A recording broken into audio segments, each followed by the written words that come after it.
नमस्कार मंडळी, दंडवत प्रणाम. कसे आहात तुम्ही? मजेत आहात ना? तर मी आशा माझ्या यूट्यूब चॅनलवर तुमचं मनापासून स्वागत आहे. तर आज पोईते पौर्णिमा पण आहे आणि देवाला आज पोईते चढवायचे आहे. तर मी तुम्हाला दाखवेल आम्ही कसं करतो, का देवाचा देवपूजा वगैरे कशी करतो आणि देवाला पोईते पण संध्याकाळी चढवायचं असतं, पिढावसा करायचा, परत देवासाठी नैवेद्याचं ताट वगैरे सगळं बनवणार आहे. तर मी तुम्हाला तुमच्याबरोबर पण शेअर करेल का आम्ही कसं पोईते पौर्णिमेचा कार्यक्रम करतो. आणि आज माझ्या मुलाचा बड्डे पण आहे. तर मी त्याला विचारलं होतं, बेटा काय करू? तर तो म्हणे मम्मी पाणीपुरी कर, कारण त्याला पाणीपुरी खूप आवडतं. तर मग मी आज पाणीपुरी बनवणार आहे. हे पवित्र्याचं नारळ आहे, हे आज देवाला व्हायचं आहे. तर पवित्र म्हणजे काय, तर मी तुम्हाला याची थोडक्यात माहिती सांगते. पवित्र म्हणजे काय? पवित्र म्हणजे पवित्र पर्व.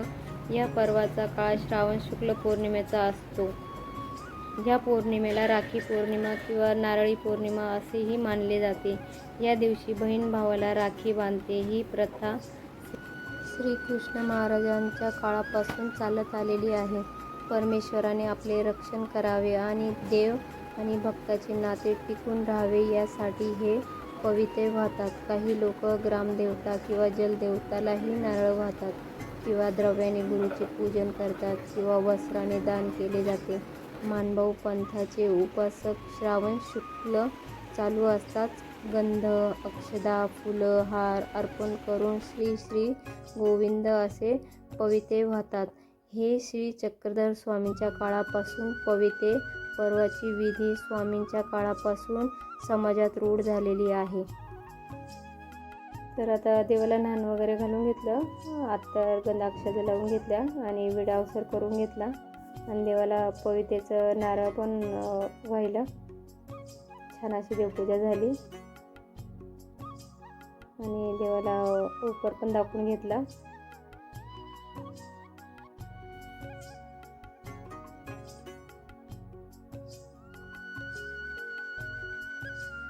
देवाला उपर दाखवून झाल्यानंतर परत संध्याकाळच्या स्वयंपाकाला लागली, कारण आज पाणीपुरीचा बेत होता. तर त्याच्यामुळे मी पहिले वाटाणे उकडण्यासाठी ठेवून दिले आणि एक साईडला लगेच बटाटे साळून घेतले पॅटीस बनवण्यासाठी. तर एका साईडला भात पण लावला, कारण देवाला उपर पण दाखवायचा होता. मग एक साईडला स्वयंपाक पण चालू होता माझा. तर मग मी पहिले डाळ भाताचा कुकर हे लावून दिला. एक साईडला वाटाणे पण ठेवले उकडण्यासाठी.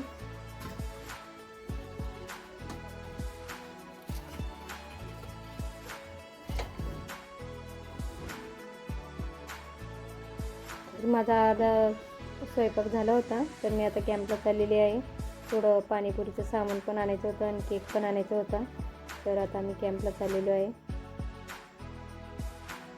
तर कॅम्पला गेल्यानंतर मी केक शॉपमध्ये गेली. मी तिथं केक घेतला, पाणीपुरीच्या पुऱ्या वगैरे घेतल्या, शेव घेतली, बुंदी घेतली.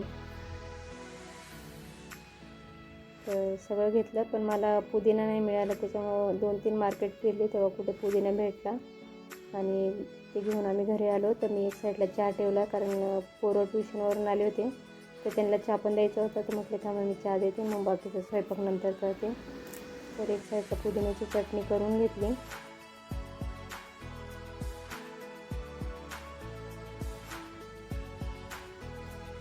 घरचा भरपूर पुदिना आहे, पण मग तिकडनं येण्यासाठी कोणी नव्हतं, त्याच्यामुळे मार्केटमधूनच आणला. नाही तर आम्ही घरीच पुदिना लावतो मळ्यामध्ये. तर पुदिन्याचं पाणी करून घेतलं पहिले मी आणि त्याच्यात चाट मसाला, मीठ, पाणीपुरी मसाला आणि बुंदी टाकून पाणी करून घेतलं आणि फ्रीजमध्ये ठेवून दिलं थंड होण्यासाठी.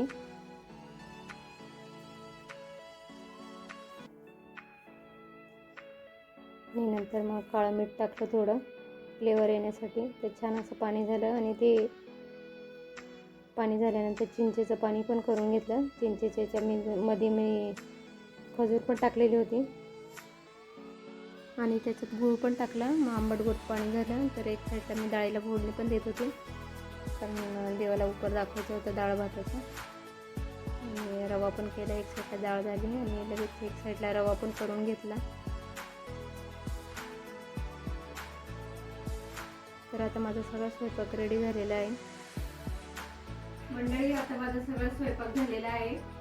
तेव्हाचं उपराचं ताट पण तयार झालेलं आहे आणि आज बड्डे तर त्याच्यामुळे पाणीपुरी पण बनवलेली आहे. तर आता मी डबे पॅक करते आणि आम्हाला देवपूजा पण करायची आहे. परत देवाला पोळीचं नारळ म्हटलं होतं आत्यांना तर तुम्ही इकडेच या बड्डेला, तर ते म्हणे एवढ्याला येणं शक्य नाही, कारण तुम्हाला माहितीच आहे आमच्या गावाचा रस्त्याचा प्रॉब्लेम कसा आहे, तिकडनं यायला जायला रस्ता वाळातून जायला लागतं, वाळात खूप पाणी असतं. मग त्या म्हणे तुम्ही तिकडेच घेऊन येतो. मग मी आता सगळा स्वयंपाक पॅक करून घेते आणि मग गावाला गेल्यावर बोलते तुमच्याशी. गावाला गेलं तिथं दाखवते आणि विडावं कसं करणार आहे, ते पूजा कसं करणार आहे.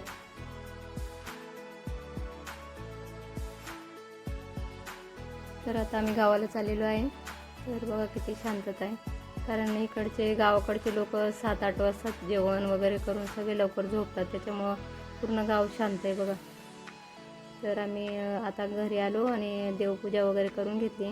देवाला पोळतीचं नारळ वाहिलं आणि विडावसर करून घेतला. नागपत्र करायचे नारळ परिशील प्रतिज्ञाई सुपारीची भावविडा तुझा पितो परमेश्वर भावविडा तुझा पितो पत्रं पुष्पं फलं तोयो यो मे भक्ता प्रयचिति भगवान श्री चक्रधर स्वामी की जय. तर देवाला विडावसर करून घेतला आणि त्याला ओळून घेतला, कारण 9-9:30 वाजलेले होते, खूप उशीर झाला आम्हाला यायला. तर त्याला पहिले ओळून घेतलं आणि ओळून झाल्यानंतर लगेच केक कटिंग करून घेतला. तर सगळे त्याला केक करायला लागले. तर तो म्हणतो नका चारू, मी काय लहान आहे का, म्हटलं लहानच आहे तो आमच्यासाठी. तर मस्त केक कटिंग करून झाला. मग माझ्या जावेने मस्त पाणीपुरीच्या प्लेट वगैरे बनवल्या आणि सगळ्यांना दिल्या. छान अशी पाणीपुरीवर सगळ्यांनी ताव मारली, मस्त खाल्ली वगैरे.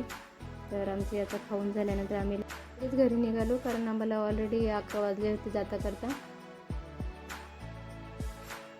तर तुम्हाला माझा आजचा व्हिडिओ कसा वाटला मला नक्की कमेंट करून सांगा. आवडला असेल तर लाईक, शेअर आणि सबस्क्राईब करायला विसरू नका. भेटूया पुढच्या व्हिडिओमध्ये. शुभरात्री. बाय.